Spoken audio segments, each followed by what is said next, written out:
Welcome to Conversations from St. Norbert College, a program that encourages discussion in our community on today's local and global issues. Now your host for Conversations from St. Norbert College, author, professor, and nationally known sports economist, Dr. Kevin Quinn. Welcome to Conversations from St. Norbert College.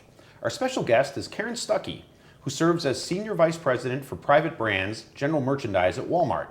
Karen is a 1979 graduate of St. Norbert College. Karen, welcome to the program. Thank you. And welcome back to St. Norbert College. Thank you very much. I'm thrilled to be back. I guess it's been a few years since you've been on the campus and a few changes since then. I want to start off by asking you, okay, so you're Vice President of Private Brands. What does that mean? What do you do? Private Brands is a relatively new discipline in the organization. We tethered together 9 different disciplines that basically say that anything from initial design and concept of a product all the way through to presentation to the customer at shelf, I'm charged with responsibility to lead those disciplines. Walmart is a house of national brands, and obviously our customers look for value, so they see a national brand as proxy for value in many cases, and that continues to be a dominant piece of our assortment portfolio. However, private brands, as you've seen in retail in general in the industry, are a very important opportunity for Walmart to differentiate from what might be available in a national brand and also show even more extreme value.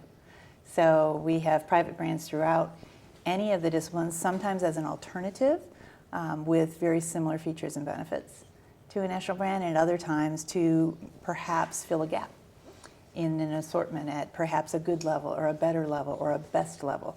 And the private brands team develop, design, source, and deliver those products on behalf of our Walmart customer. Well, Walmart is one of the most iconic American brands itself and is obviously an important part of the economic fabric of the country. They've been spectacularly successful over the, 75 years or so of existence, 50 years of existence? 50 years. Tell us a little bit about what the company's values are and how those have led to the kind of success that Walmart has seen. Well, everything we do goes through a filter of our values proposition, and they're a culture that has really become very much a part of the DNA of Walmart. So they're simply placed in respect for the individual, in service to our customer, continuing to strive for excellence, and all of that sits on a foundation of integrity. So when you have an organization that really filters every business decision through those values in our efforts to, from our mission and vision perspective, to save people money so they can live better. Those are our guiding lights against which we run our business model. Sam Walton, of course, is the towering figure, the Yes. founder. Yes. Do you think he'd recognize the company now? Oh, I'm fully confident he'd not only recognize it, he'd applaud it, and he'd probably tell us to go even faster. Sam's an innovator at heart. Sam believed in continuing to break the mold, to fail fast, to fail not expensively, but to fall forward if you're going to fail, and to keep moving, keep challenging, and borrow liberally from every good idea that you see. Walmart really revolutionized, I think, retailing in many, many, many different categories over the last, certainly 30 years. I want to talk a little bit about a couple of things. One, maybe you heard, but there was this Great Recession that happened. Yes. And it wasn't called the Great Recession at the time we were living through it, but yeah, it is now. It wasn't so Yes, great. It was right. a recession, but it wasn't Yeah. so great. But that obviously had an impact on how Walmart did business. So how did you recognize that? How did you adapt to it? And now, as we come into a recovery phase, how does the company address that growth, which is a different environment than it was, say, 5 or 6 years ago? Sure, absolutely. Whether you call it if it was the Great Recession, we knew that the customer that we serve was feeling the brunt of that economic downturn more than any other sector of the economy.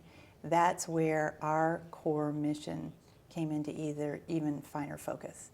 If you think about if your mission for your company is that you're going to save people money so that they can live better, and they're going through tough economic times, we serve a customer who needs it most when they need it. And our focus on everyday low cost, which we call EDLC, so that we can deliver everyday low price, not high-low gimmicks, not something that a customer with hard-earned dollars can purchase and feel remorse 2 days later because they realized it was on some sort of fictitious sale, but that they can trust that when they have limited time, and most of our customers are working sometimes two jobs, they don't have a lot of extra time, that they can shop with us when it's convenient for them in a seamless way, where they want to shop, when they want to shop, how they want to shop, and be confident that they're always going to get the best value and the lowest prices, is when our mission came through loud and clear. It was a good time for Walmart. Obviously, it was a tough time for the country and every business economically because there was less money to go around. But it strengthened and caused us to really even reinforce our conviction that this was the right way for Walmart to do business. Well, as a private brands person, I'm guessing that a lot of folks looked at private brands, I mean, whether it was in the grocery category or in the category that you're involved with, that maybe wouldn't have done so before. And I'm guessing they were mostly pleasantly surprised when they found that. Are you finding that some of that brand loyalty that some of the name brands had, that doesn't exist the way it did before? I think that customers definitely are willing to experiment and explore more. And there are certain things that people will definitely look at a national brand and say, I understand that. A lot of it's historical. My mother always used that. My aunt always used this type of product. And you see that definitely on the food and even the consumable side of the business. In some cases on general merchandise, the home or apparel or electronics or hard goods side of the store, they're often willing to experiment, but the quality and the experience and features and benefits that private brand delivers for them have to be right to earn their continued loyalty. Oftentimes that is an impulse decision, or in many more cases, it's a destination purchase.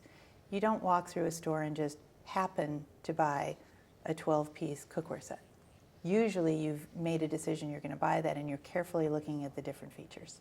So if that hard-earned money is invested in that private brand and the experience is not delivering against the value expectation, we're trust busting with the customers. So the rigor behind quality of delivery and quality of make is even, in some cases, I'd say even more rigorous, more important. Right, you have more to prove, and I'm guessing we have more to prove and more to lose. And I mean, a big chunk of what you do is finding the manufacturers for those things, and that can.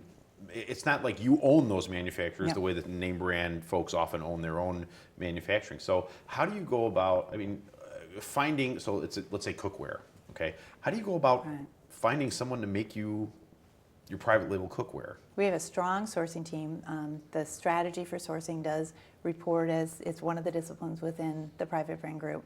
And we start with the strategy of the merchant. And we start with what is the quality level and pricing level they're looking for in that assortment. So if it were, for instance, a beginning price point, to stick with the cookware example, then we'll share that strategy with our partners who are our operations partners for sourcing that are based in country. We have hubs all over the world, in sourcing hubs, where we have spent time researching and building relationships with suppliers and factories that meet our ethical and responsible sourcing standards, that also meet our standards for quality and on-time production, and also have the capacity to be able to manufacture with quality without taking shortcuts and without doing things that we don't believe are ethically important. Are able to make our type of quantities. There's a very rigorous process of how we select our factories and then how we hold them accountable to upholding Walmart's codes of conduct and standards. You know, so many young people get their first job in some sort of a retailing environment, right? You know, I you know, there are still malls, and so people go to the mall and they have this dream about working in the clothing store that they like to shop at, and you know, then they found out, well, the hours are tough, and you know, moving ahead is tough. So, what about retailing attracted you? The constant change and the opportunity. If you join a retailer, you have opportunity to work in so many different sectors of the business. I mean, you can walk into a retailer and yes, there is the store's experience, and most most young graduates will get some experience of some sort in store operations. And the reason for that is because you understand the customer first. There is no one closer to the customer than the associate in the store. And that's the front line, and that's our real customer. Because if that customer isn't happy, the rest of us don't matter. We don't need to be in business. So you start with a very strong understanding of serving the customer, and that's part of our fundamental beliefs. But from there, you could learn and have a career in logistics. You could have a career in aviation. We have a fleet of our own planes. You can have a career in finance and strategy. Your career could take you into pharmacy. We have, pharmacies in every single one of our stores. We have more pharmacists in our organization than most small medical companies. There are opportunities in merchandising where you're actually buying and selling the product, or in marketing the product. People can go into sourcing and design and industrial engineering.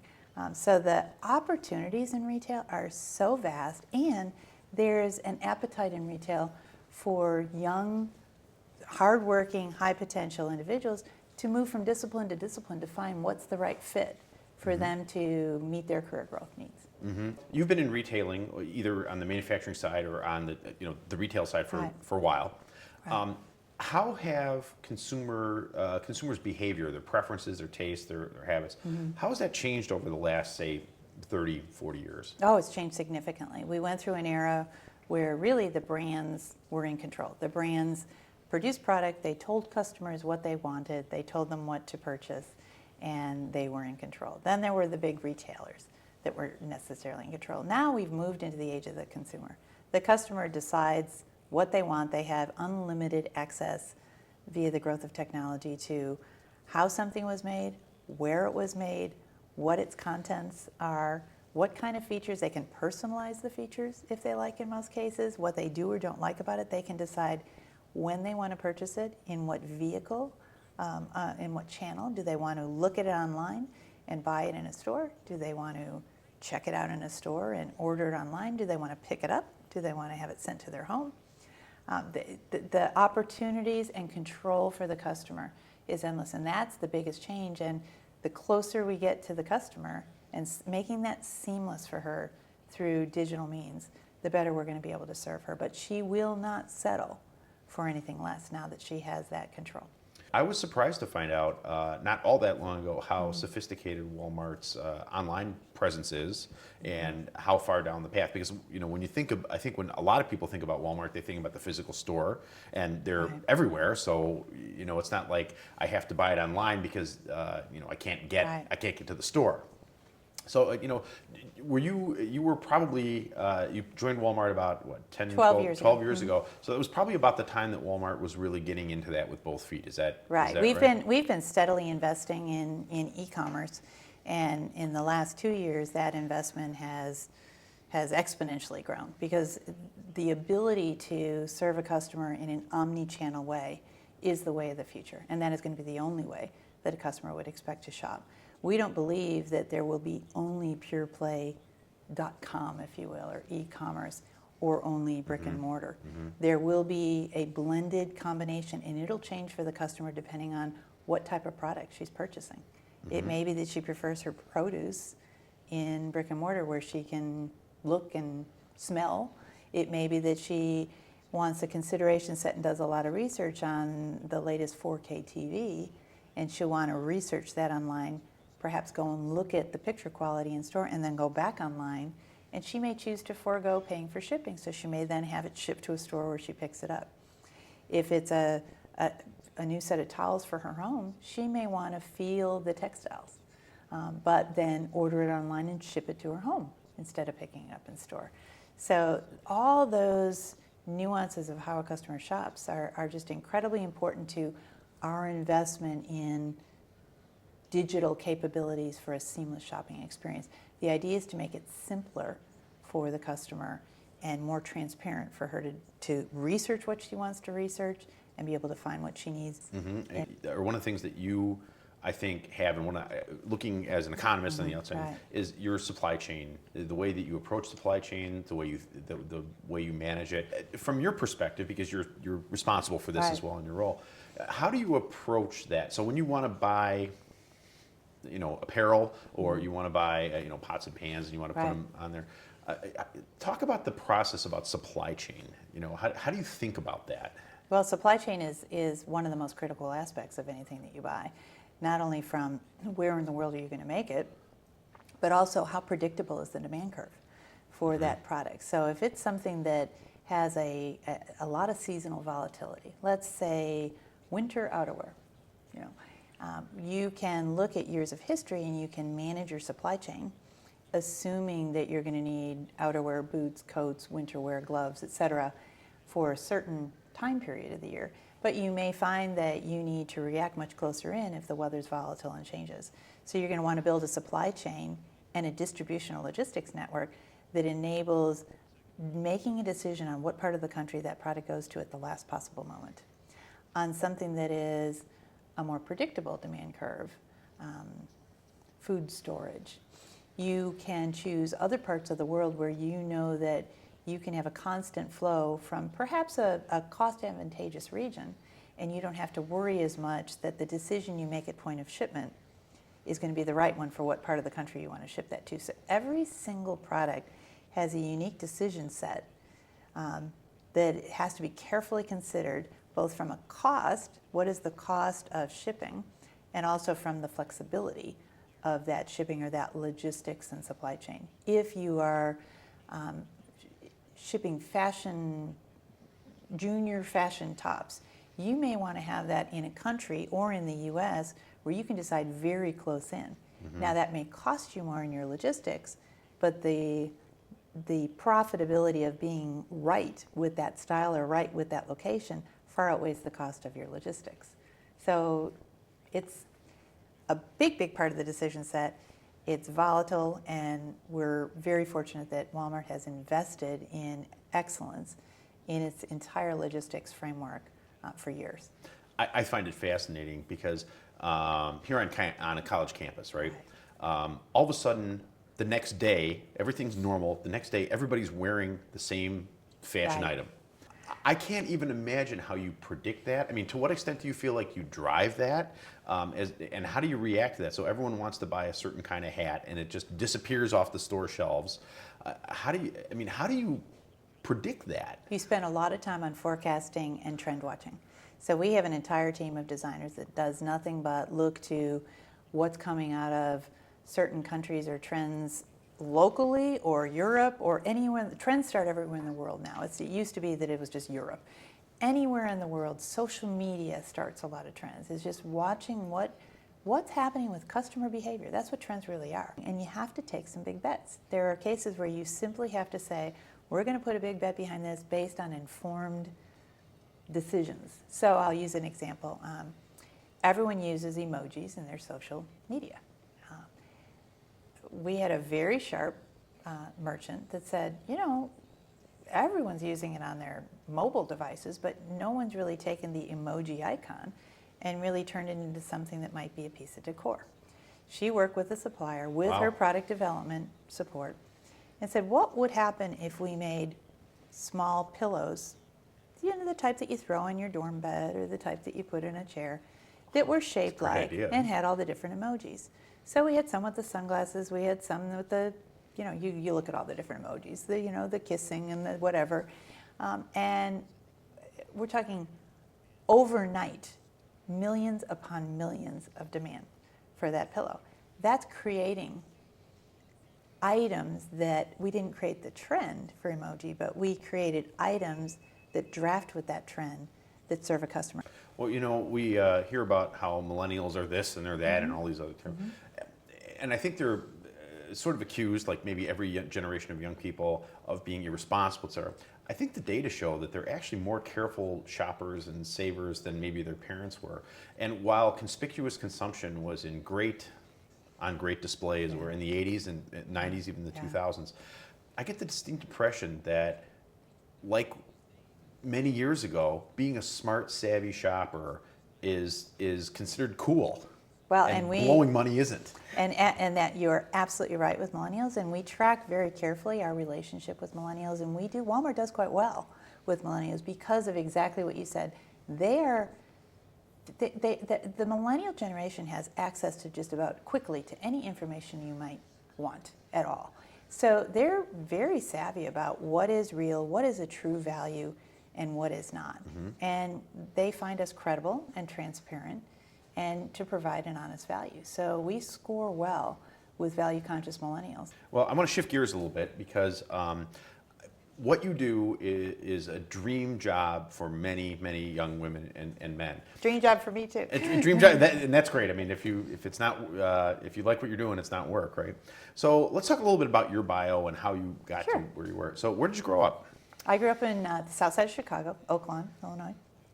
I went to high school at Mother McCauley High School, right on the south side, right? And how did you find St. Norbert College? What about St. Norbert College attracted you? Oh, when we came to visit, I visited several schools, and coming from the south side of Chicago, St. Norbert's was one of the considerations set, along with many other schools. The sense of community and feeling like you could belong here was instantaneous. I was welcomed immediately. It felt like the right size of campus. There was such a broad variety of subject matters. I thought I might want a business major, but I think as a freshman you're never sure what you really want. And it gave me the latitude to try out a lot of different things. The housing was terrific. I made friends very quickly.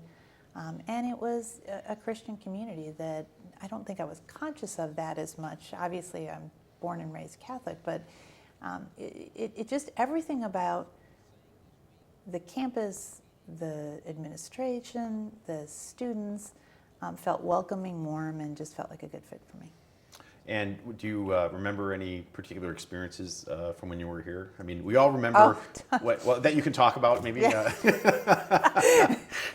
I probably went through a very traditional, but first dorm in Sensenbrenner, and still to this day stay in touch with some of the girls that had to pick up the phone calls down the hall. I mean, kids today now, the thought of being able to have a phone call without running down the hall. I'm probably aging myself, but that made for some great friends and great camaraderie. And then the ability to move into a co-ed dorm when I was a junior, and then getting a prized house on campus that is now a building. It's not made it through the years at this point in time.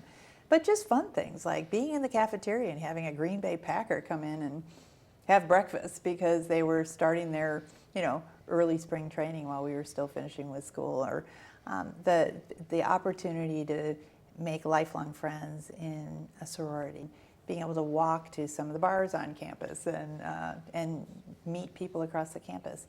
Just everything about the experience here was terrific. So what did you do after college, and how did you get to Walmart from St. Norbert? Well, when I graduated from St. Norbert, I knew that I wanted to go into retail, and I started in store operations. I moved back to Chicago and started in store operations with the Limited Corporation. The Limited at the time only had the Limited. They had not expanded to all the other divisions they had at the time. Cool stuff. Yes, it was cool. I wanted to be in fashion. Yeah. So I was the manager of the Limited at the Water Tower store down on Michigan Avenue. Oh, really? So that was a pretty fascinating.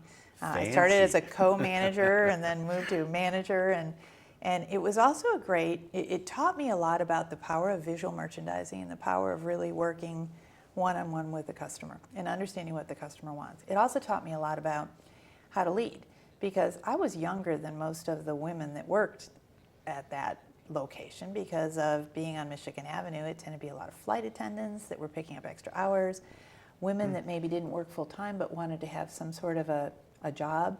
So I was just out of school having to learn situationally to lead respectively but find my own ground as a leader in that environment. Didn't realize how much that was stretching me at the time, but it certainly did. I knew then from there I wanted to move into true traditional retail, and moved into a department store called Charles A. Stevens. They were part of the Hart Schaffner Marx Corporation. It had a very traditional retail background. There literally was a budget store, Junior's, that was literally in the basement, and learned really the traditional way of, you got promoted, you got to move up a floor, and eventually you came above ground level. And made some of my first trips to New York as a buyer. So retail affords you some of this exciting travel and decision making very, very early. In your career, you're empowered to make profit decisions and purchasing decisions on behalf of a company at a really early age, which is terrific. And then that sealed my love of retail. Was recruited from Chicago to Target in Minneapolis, and that brought a whole new avenue of the retail operations piece to me. Joined and immediately said, well, you have to be a buyer to be here, but you're going to work in replenishment, and then you'll work in planning before you're able to make any decisions on behalf of the company. Horror, you know, and that actually was one of the best things for my career, foundationally, to really understand the power of the numbers and the power of where you put product in which location and how you meet the needs of the customer on a regional basis. And was with Target for several years before I met my husband, got married, and we ended up moving back to Chicago for a promotion within this industry. Worked for Montgomery Ward for 3 years, rose in merchandise management, did a lot more overseas sourcing. So that was some of my first experiences of sourcing product in Asia. And from there, moved to the Carolinas. My husband is from that part of the country, and he wanted to raise a family where it wasn't cold. Oh yeah. and that from there just continued to grow in my retail career until I made a big decision to move into manufacturing. Some would say, "Wow, 25 years of retail. Why would you like stop all that and start at zero again and go into a consumer packaged goods manufacturing operation," which was Sara Lee Corporation, who had the Hanes brands and that whole portfolio of brands at the time. I was really curious about how does the profit and loss and how does the whole business model come together on the supply chain side of the business, the manufacturing side of the business. So that was one reason.